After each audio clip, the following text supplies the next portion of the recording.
Welcome to the Daily Dose, where we are currently walking through an overview of the entire Bible. Join us today as we learn the story of Scripture and see God's redemptive plan through Christ from cover to cover.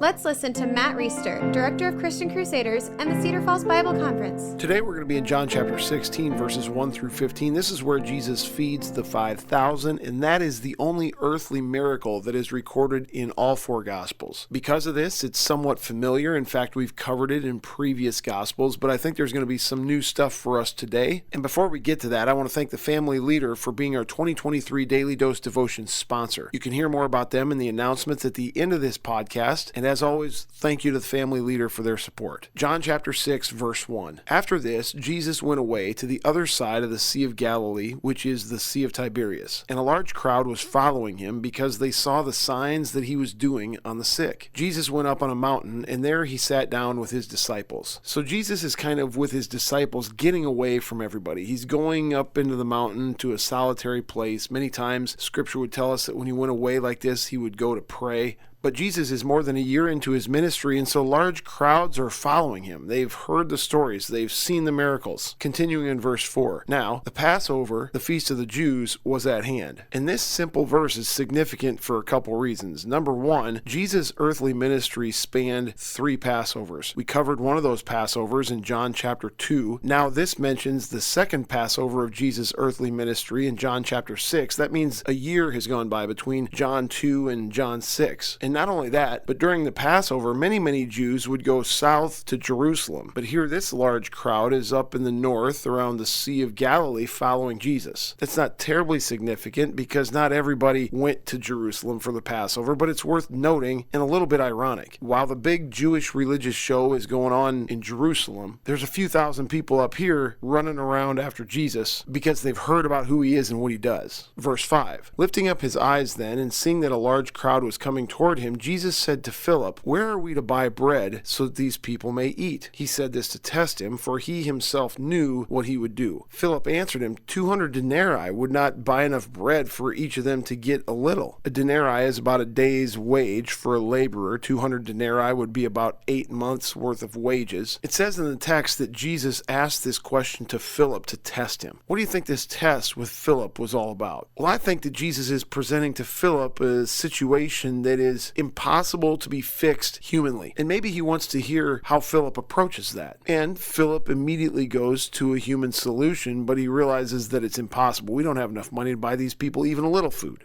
I'm guessing that after Philip sees this miracle take place, the next time he's presented with a situation that is humanly impossible to fix, he's going to think, wait a minute, maybe Jesus, maybe God is able to fix this situation, even though I or any other humans I know are not able to fix it. And that's a good reminder for us, isn't it? I know several people right now who are facing challenges of many kinds that no human is going to be able to fix, only God. And whether he'll fix those situations the way that we hope that he might, we don't know. But it is an act of faith, an act of trust, an act of humility for us to acknowledge we can't do anything about this. If anything's going to happen, God, it's got to come from you. Verse 8, one of the disciples, Andrew, Simon Peter's brother, said to him, "There's a boy who has 5 barley loaves and 2 fish, but what are they for so many?" Jesus said, "Have the people sit down." Now there was much grass in the place. So the men sat down, about 5,000 in number. Then Jesus took the loaves, and when he had given thanks, he distributed them to those who were seated. So also the fish, as much as they wanted. And when they had eaten their fill, he told the disciples, "Gather up the leftover fragments, that nothing may be lost." So they gathered them up and filled 12 baskets with fragments from the 5 barley loaves left by those who had eaten. When the people saw the sign that had been done, they said, "This is indeed the prophet who has come into the world." Perceiving then that they were about to come and take him by force to make him king, Jesus withdrew again to the mountain by himself. So I want to touch on a couple more things quickly. Number one, John, as well as the other gospel writers, give us a number, 5,000 men. In Matthew, it mentions that there were some women and children there, which could have made the size of this crowd anywhere from 10 to 20,000 people. The other thing John includes is that there's so much bread bread left over that they fill 12 basketfuls after everyone has had their fill. These are specific details included to help us be convinced that this miracle really happened the way that the text says it does. It's also interesting that Jesus perceives at the end of this that the crowd wants to take him and make him their king. Of course, they're thinking of a king in an earthly sense, and that's not what Jesus came to do. Jesus came to be a king in a spiritual sense, to be a redeemer, to be the Messiah, to be the mediator between God and man, the one who would reconcile us by faith in him to our Father, to forgive our sin, to impute to us his righteousness. So when he perceives this, something that most men would lean into, he dips out. I want to make one more application from this text, which you've probably heard preached about before, and that's this. The boy who brought 5 loaves and 2 fish didn't have much to offer. And the fact is, we don't have much to offer God either. If anything fruitful for God's kingdom is going to come from anything we have to offer, it's going to have to be God doing something miraculous with what we give. Our time, our talents, our treasures. So rather than thinking that we need to accumulate more knowledge or more expertise before we offer ourselves to do ministry for the Lord, why not just give him what we've got right now in whatever moment he calls us to give it to him? And when we do, we'll be shocked and amazed and abundantly fulfilled at what he does with our meager offerings.